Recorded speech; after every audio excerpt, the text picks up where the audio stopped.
like no other every day. Hello everybody, welcome back or welcome to Mind Your Money.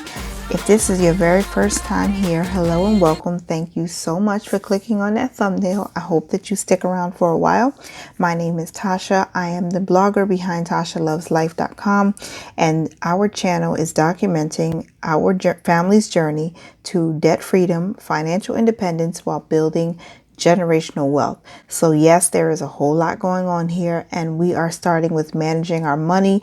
We are doing a paycheck budget setup for the third paycheck of January. For us, we get paid weekly, so we have 5 paycheck budgets per month. And to allow this community to keep us accountable, we are going to do a review of each paycheck once all of our bills and expenditures have been taken care of every Friday, hopefully. So this is paycheck budget number 3, as I mentioned, and it shouldn't be a very long video because we pretty much don't have very much to take care of this week. But there are a couple of changes. So for those of you who are returning, you guys know you are the real MVP, and I appreciate you. I need to take a quick look at my calendar for the month. We have internet that was due on, or is due on the 12th. That's Tuesday. Then we have my life insurance this Wednesday. And then my husband's life insurance comes out next week. And that's before the 22nd payday. So we'll need to take care of that this week also. And then there's a cell phone bill.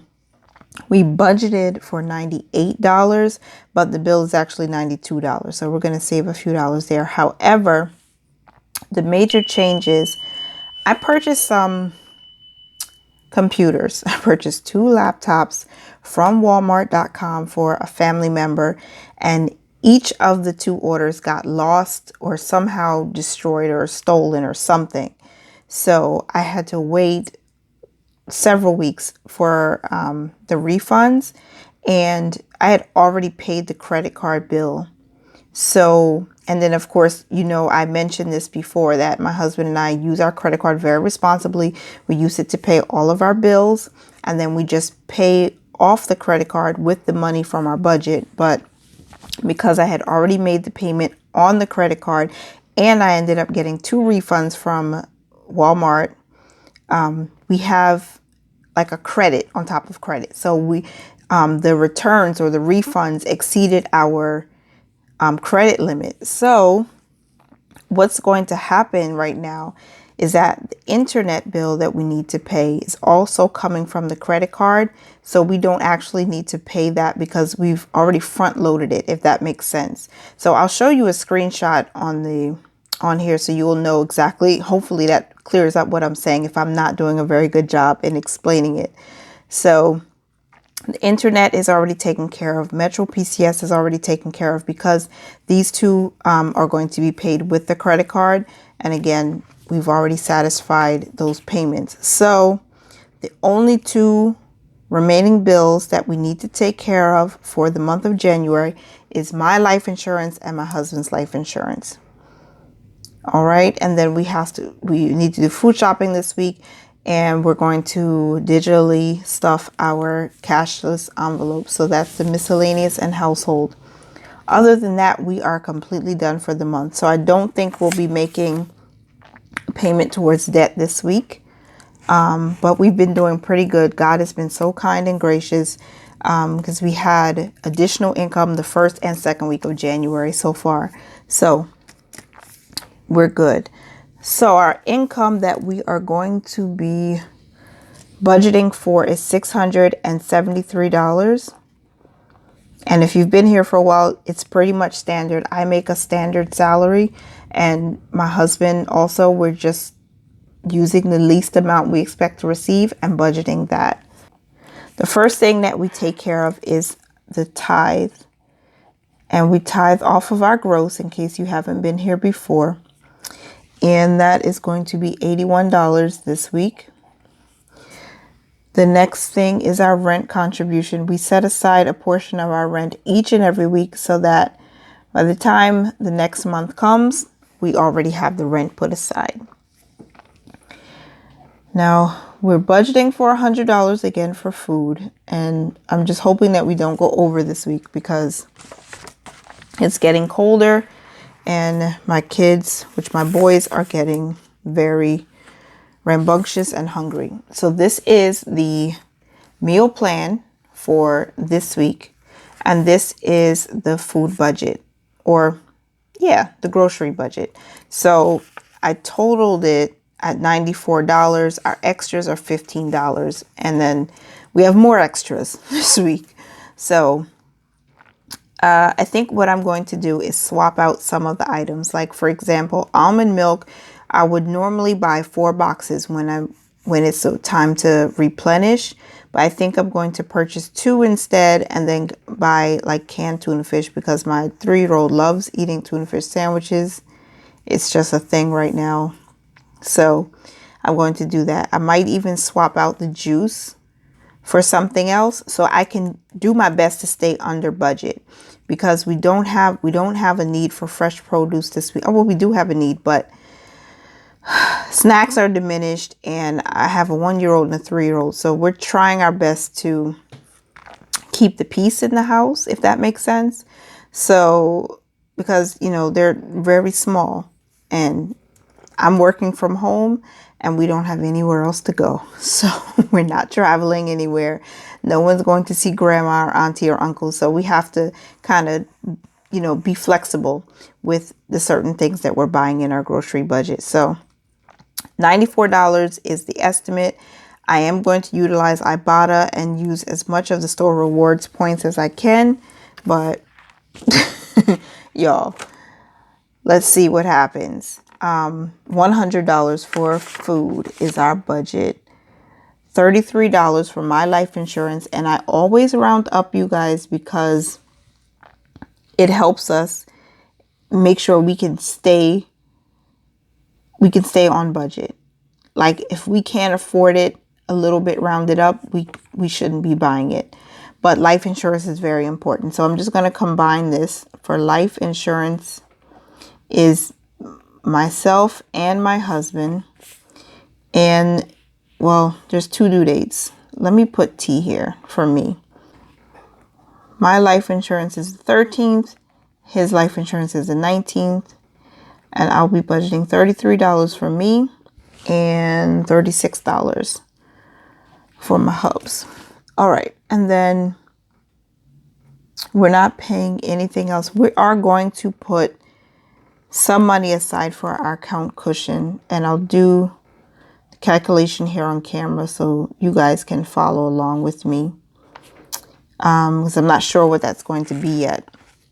So I'm going to move you a little bit. Okay, so we're not doing this yet. Leftover, we're not even budgeting anything for envelopes, so there's nothing here. I don't know if I should do that, but there's nothing here. Sinking funds are going to get the $40 that we normally budget. So it's $20 for my professional license renewal, and also $20 for the vehicle insurance sinking fund. That's really sloppy. That's $40. And then no extra debt being budgeted for. And our extra savings is really the 52-week challenge. You guys know that I'm doing that, as well as the 0 out challenge. And I'll update you guys at the end of the month on how we did for January. So far, I've been able to put aside a couple of dollars, sometimes $2 or $3 each week. So every little bit adds up, you guys. Every little bit adds up. Okay. So we know that this is going to be $21. Now let's calculate. Okay, so for our bills or our fixed expenses, we are starting with the tithe, 81 plus 300 plus 100 for food, $33 for my life insurance, $36 for my husband's. That's $550. And then we're going to add the $40 for the sinking funds and the $21 for the 52-week challenge. Brings us to $611. Subtract that from our budgeted income, and we're left with $62, which makes me think something is off. Am I forgetting anything? Tithe, rent, food, right? Life insurance, and the $61, $61 for that. I'm going to do that one more time because when I did the calculation off camera, I got a different number. All right, so $673 is what we're starting with, minus the tithe, minus rent contribution, $100 for food, $33, $36, and then $40, and then $21. Oh, I don't know how I got 12, and I'm not missing anything. I hope I'm not. So the account cushion for this week will be $62.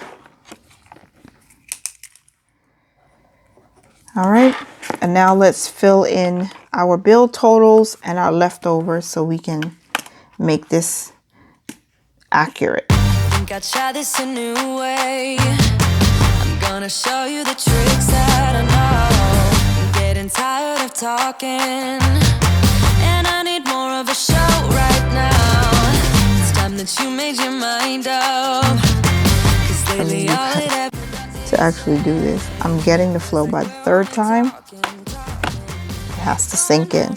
Okay, so this is our zero-based budget, you guys. $612 for our fixed expenses this week, and $61 for our savings. 40 of that is sinking funds, and 21 of that is the 52-week challenge.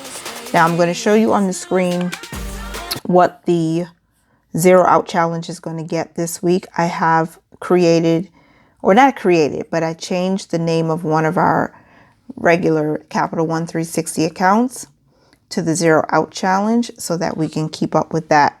And that's pretty much it. I do not have a budget this week for side hustle income. We'll see if anything comes in by Friday. If it does, I will do it on camera as I promised, just because, you know, every little bit helps, and we'll see where we are. Now, we're not putting any money towards debt, or at least there's no budgeted amount this week, but we'll see what happens, because our money affirmation for the month is money is attracted to me. So we're going to stick with that. I hope you guys are doing well. I hope you are loving on your families, and remember to leave a comment down below if you like the video or if you have any feedback. And as always, remember to mind your money, manage it well, live your life to the fullest. Bye guys, see you later.